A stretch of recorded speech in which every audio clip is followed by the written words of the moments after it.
Welcome friends, आप सभी का स्वागत है आज की हमारी एक नई वीडियो में। आज की इस वीडियो में हम पढ़ेंगे क्लास 10th के चैप्टर नंबर जो 14 है, चैप्टर नंबर 14, उसके सेकंड पार्ट को।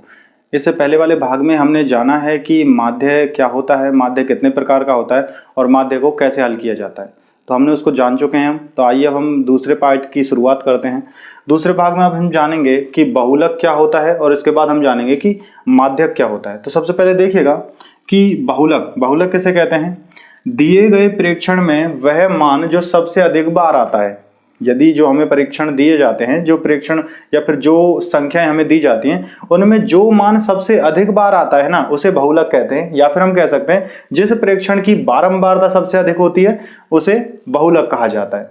तो इसको हम जानेंगे एक प्रश्न के द्वारा, ताकि आप इसे और अच्छे से समझ भी पाएंगे और उसके विभिन्न रूपों को भी आप जानेंगे कि सूत्र का प्रयोग कैसे किया जाता है उसमें और कैसे हम सूत्र का प्रयोग करके उन सवालों को हल करते हैं। तो आइए उसकी हम शुरुआत करते हैं, फिर हम जानेंगे कि कैसे उसको हल किया जाए। तो देखिए, अब हम इसको समझते हैं एक क्वेश्चन के साथ में। तो हमारा प्रश्न है कि परिवार की माप दी हुई है और यहाँ पर दिया हुआ है कि परिवार की संख्या कितनी है। तो यहाँ देखिएगा हमारे सामने सवाल है, उसमें से हम सबसे पहले जान लेते हैं बहुलक वर्ग क्या होता है। तो बहुलक वर्ग, देखो यहाँ पे ये वर्ग दे रखे हैं, क्योंकि यहाँ जो संख्याएं हैं वो हमें प्रेक्षणों का जो मान है वो कुछ इस प्रकार से दे रखा है, अंतराल के रूप में, वर्ग अंतराल के रूप में है। तो हम कहेंगे बहुलक वर्ग किसे कहते हैं, जिस वर्ग की बारंबारता सबसे अधिक होती है ना, उसे बहुलक वर्ग कहते हैं। तो यहाँ देखो बारंबारता इसकी 7 है, इसकी 8, 2, 2 और 1 है। तो सबसे अधिक बारंबारता किसके पास है, सबसे अधिक बारंबारता इन दोनों के पास पाई गई है 3 से 5 में, जो है 8। तो सबसे अधिक बारंबारता जिसकी होती है ना, उस बारंबारता को तो f नाम से जाना जाता है। क्यों? क्योंकि यहाँ पे क्या लिखा, बहुलक वर्ग की बारंबारता किससे लिखी जाती है, f1 से। तो इसको तो कहेंगे हम f1। इसके बाद बहुलक वर्ग की निम्न सीमा जो होगी ना, उसे लोअर लिमिट, निम्न सीमा, उसको l कहा जाएगा। तो यहाँ कितना है, ये जो 3 है ना, ये वाला, इसको L कहा जाएगा। या तो हम इसको L ऐसे लिख सकते हैं या फिर L ऐसे लिख सकते हैं इसको, ठीक है। ये L कहा जाएगा, ये वाला 3 जो है। बहुलक वर्ग से ऊपर वाले को, बहुलक वर्ग से ठीक पहले वर्ग की बारंबारता को f0 से लिखते हैं, तो इसको कहा जाएगा f0। किसको, इस वाले को f0 कहा जाएगा जो 7 है। और इसके f1 के बाद में ठीक बाद वाली बारंबारता को f2 कहा जाता है, जो क्या होगी, आगे आने वाली बारंबारता को f2 कहते हैं। तो इसको क्या कहा जाएगा, f2, ये f2 कहलाएगी। तो ये सीक्वेंस किस प्रकार से होता है, f0, f1, f2। f1 से शुरुआत होती है, बहुलक वर्ग हमें मिल चुका है। अब देखिए h क्या होता है, h होता है वर्ग अंतराल। इस वर्ग में अंतर कितने का चल रहा है, 3 से 5 के बीच में अंतर जो है वो 2 का है। तो ये जो अंतर है ना दोनों के बीच का, उसे h कहा जाता है। तो हम यहाँ कहेंगे जो इसका h है, h बराबर से 2 है, तो h हमने 2 निकाल दिया है। अब हमारा सवाल देखिए, बहुलक कैसे निकालते हैं। बहुलक निकालने के लिए l प्लस में f1 माइनस f0 करना पड़ेगा। तो l कितना है, इसमें l दे रखा है 3, तो 3 प्लस में, और उसके बाद bracket start, f1 minus 0, f1 कितना है, 8 है, तो लिखेंगे 8 माइनस f0 7 आ जाएगा, यहाँ 7 लिखा, बटे में अब आएगा 2f1, इसका दुगुना करेंगे, 2 गुणा 8 माइनस से, अब उसके बाद है f0, f0 कितना है, 7 है, माइनस 7, फिर दोबारा माइनस है, फिर f2 है, माइनस 2 है। इसको अब हल कर सकते हैं और साथ में गुणा में कितना लिख रहा है, h लिख रहा है, तो h लिखेंगे, गुणा में h है 2।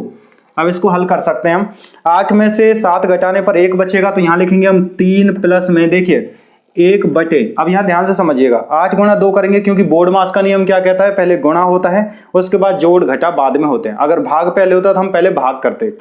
तो यहाँ देखो कितना है, 8 गुणा 2 करने पर 8 दूनी 16, 16 में से 7 और 2 9 होते हैं, तो इन दोनों को 16 में से 9 घटाएंगे तो 7 बचेगा, यहाँ पर आ जाएगा 7। अब उसके आने के बाद में अब हमें क्या करना है, गुणा करना है 2 से। तो यहाँ ध्यान से देखिए, जो लास्ट में कितना था, गुणा 2 है। अब इसको कैसे लिखेंगे हम, 1 गुणा 2, क्योंकि संख्या जो लिखी है वो 2 है। अगर इसे अंश और हर के रूप में लिखते हैं हम, तो ये भिन्न के रूप में, तो ये अंश कहलाता है, जिसका गुणा ऊपर ही हो जाता है, 1 से 2 का गुणा, तो ये बनेगा 3 प्लस में 2 बटे 7 बनेगा। तो बराबर से इसको लिख सकते हैं हम, 3 प्लस में 2 बटे 7।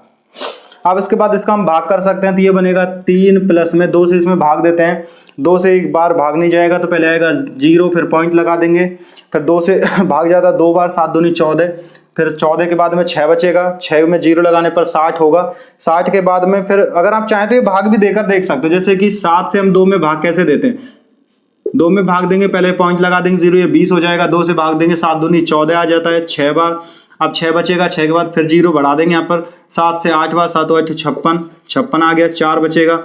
अब उसके बाद 7 से 7 चौक 28, 7 पंजे 35, 5 बार भाग देंगे 35 आ जाएगा, ये 0 बढ़ी हुई है यहाँ पर 35 और यहाँ से 5 बचेगा। फिर उसके बाद लगातार भाग चलता रहेगा, हम चाहे तो इतना ही लिख सकते हैं 2 8 5, और हमारा जो हल है वो कहलाएगा 3 प्लस में था तो इसलिए आ जाएगा ये 3.285, ये हमारा बहुलक कहलाएगा। तो इस प्रकार से हम सवाल को हल कर सकते हैं। हमारे लिए मुख्य रूप से जानने योग्य जो चीजें हैं वो यही होगा कि बहुलक वर्ग क्या होता है, वो हमें यहाँ पता चलता है, जिसकी बारंबारता सबसे अधिक होती है उसी के वर्ग को बहुलक वर्ग कहा जाता है, और जिस बारंबारता पर सबसे अधिक माना गया है वही F1 कहलाती है।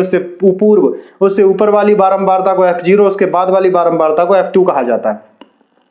इसी प्रकार से जो बहुलक वर्ग है उसके अंतराल को, उनके दोनों निम्न सीमा और उच्च सीमा के अंतराल को H कहा जाता है, जिसे वर्ग अंतराल भी कहते हैं, और लोअर लिमिट जो L है उसे उसकी निम्न सीमा से लिखा जाता है। और ये हमारे सामने सूत्र होता है, बहुलक बराबर से होता है L प्लस में bracket start F1 minus F0 बटे 2F1 minus F0 minus F2, और ब्रैकेट क्लोज करने के बाद गुणा करना होगा H का। इससे हमारा जो बहुलक का सूत्र है वो भी तैयार होता है और हमारा जो सवाल है वो आसानी से हल हो जाता है। यह आपके लिए बहुत महत्वपूर्ण है, आप चाहें तो इसका स्क्रीनशॉट ले सकते हैं।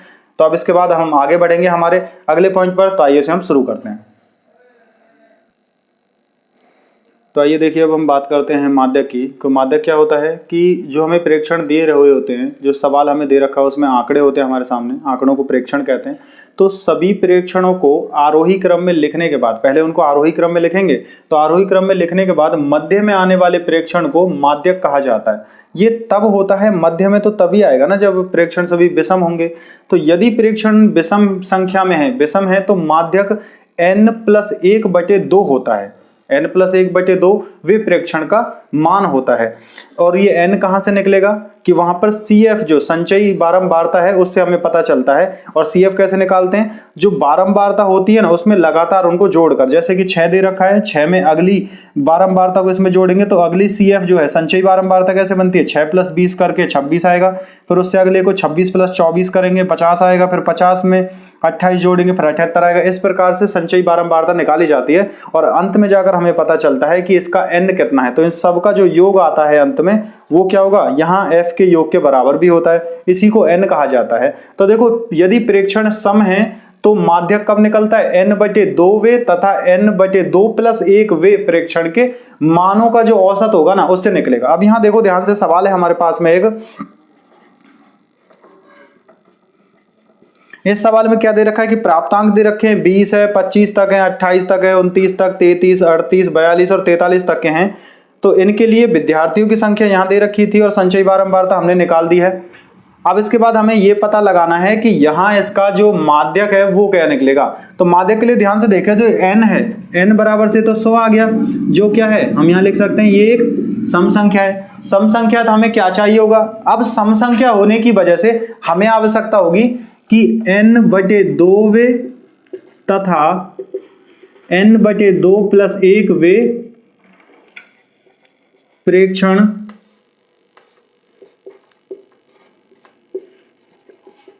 का औसत।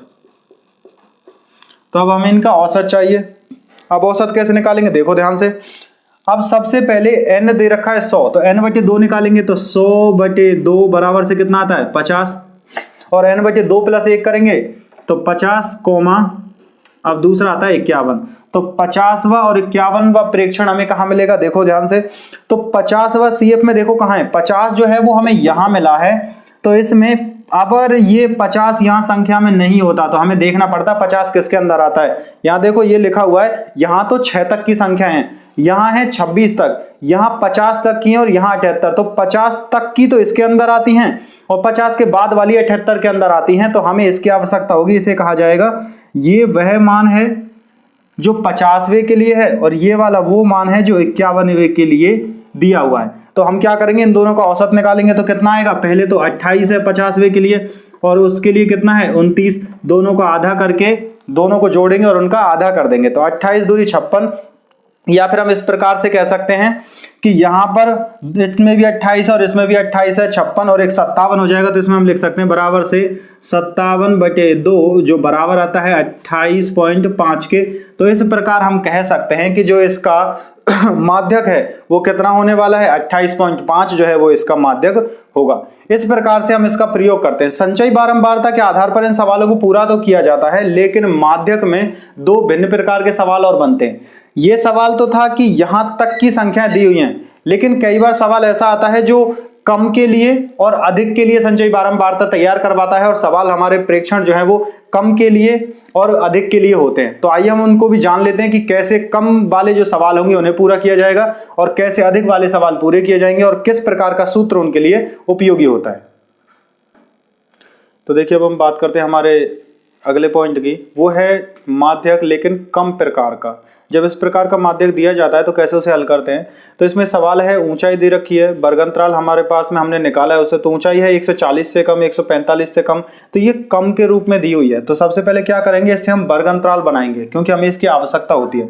वर्गंतराल बनाते हैं तो वर्गंतराल कितना बनेगा, 140 से कम, 140 और 145 के बीच में, फिर 145 और 150। कैसे बना इसको, 140 से कम है तो शुरुआत में तो 140 ही रहेगा, लेकिन दूसरा देखो कितना है, वो 145 से कम है और 140 इसके अंदर था। तो यहां दूसरे नंबर पे कौन आएगा, जो 140 से ज्यादा और 145 से कम होगा, तो इसलिए इसका वर्गंतराल बनाया है। तो इस प्रकार से पूरा करना होगा। बारंबारता सवाल में पहले से दी हुई होती है, और संचयी बारंबारता किससे बनती है, इनसे जुड़कर। जैसे कि 4 का 4 रहेगा, 7 और 4 मिलकर 11 होता है, तो दूसरे नंबर की 11 बनेगी।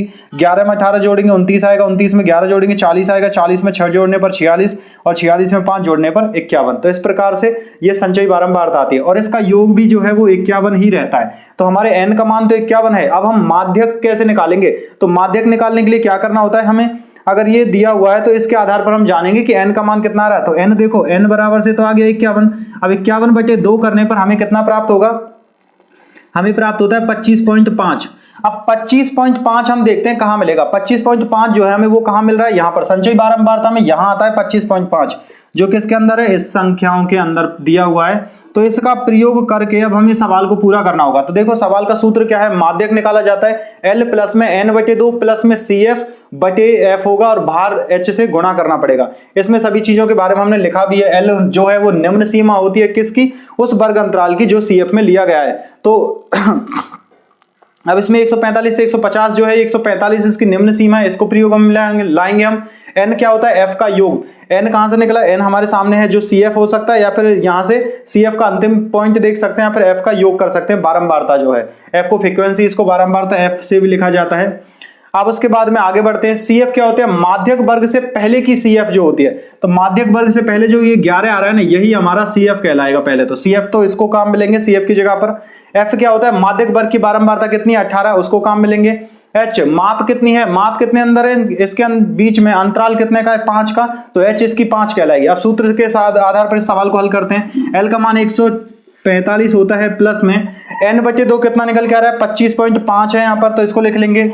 यहां से लिखा जाएगा ब्रैकेट में 25.5, और इसके बाद है माइनस CF। माइनस करेंगे, देखो माइनस कितना करना था, 18 माइनस CF, देखो सॉरी CF है 11, तो 11 लिखेंगे, माइनस का 11, और बटे में F दे रखा है। F कितना है, F हमारा मान निकला था 18।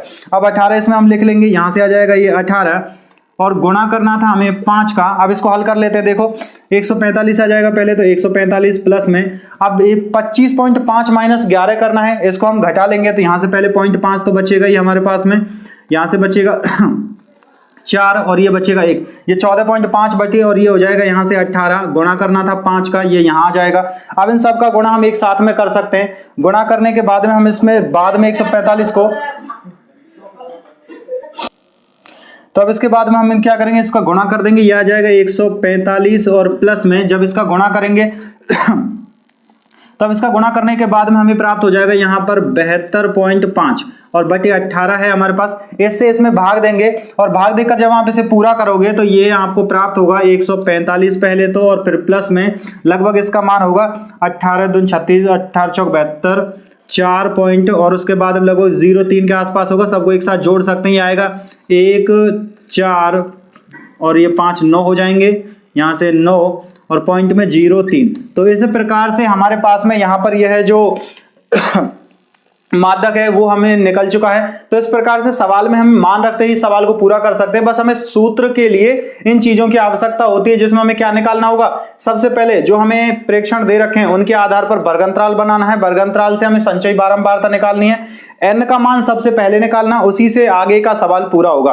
और उसके बाद इन चीजों की आपको आवश्यकता होगी। इन चीजों को आप जैसे ही यहां से ढूंढ लेते हो और फिर उसके बाद में सूत्र में इन सवालों को रखते ही एक छोटा सा कैलकुलेशन, एक छोटी सी गणना आपको करनी है और आपके सवाल का जवाब आपके सामने निकल के आ जाएगा। तो आइए हम बढ़ते हैं हमारे अगले लास्ट पॉइंट की ओर, जो है अधिक प्रकार का बारंबार। तो देखिए, जो हम बता रहे थे आपको कि जो अधिक प्रकार का बारंबारता का जो माध्यक का जो सवाल है, वो सवाल अब बहुत कम पूछे जाते हैं। इसलिए आपको जो सबसे अधिक तैयारी करने की आवश्यकता है वो होगी कम प्रकार की बारंबारता के आधार पर आपको सवाल को पूर्ण करना होगा। तो उसके सवाल आप और प्रैक्टिस कर सकते हैं। लेकिन इस प्रकार के इस सूत्र को ध्यान रखना, ये क्या कहता है कि 3 माध्यक जो है वो बराबर होते हैं, बहुलक प्लस में 2 माध्यक है। इसका प्रयोग एक नंबर वाले सवालों में सबसे ज्यादा किया जाता है और इस सवाल को पूछा भी जाता है कि या तो आपको ये रिक्त स्थान के रूप में पूछा जा सकता है या फिर आपसे कोई सवाल देकर इनमें से माध्यक का मान पूछ सकता है। जैसे बहुलक और माध्य दे तो आपसे माध्यक का मान पूछा जा सकता है, तो आपको इसकी आवश्यकता होगी। तो इसका प्रयोग आप कर सकते हैं। तो आज की हमारी इस वीडियो में इतना ही। फिर हम मिलेंगे आपसे एक नई टॉपिक के साथ में नई वीडियो में। तो तब तक के लिए धन्यवाद।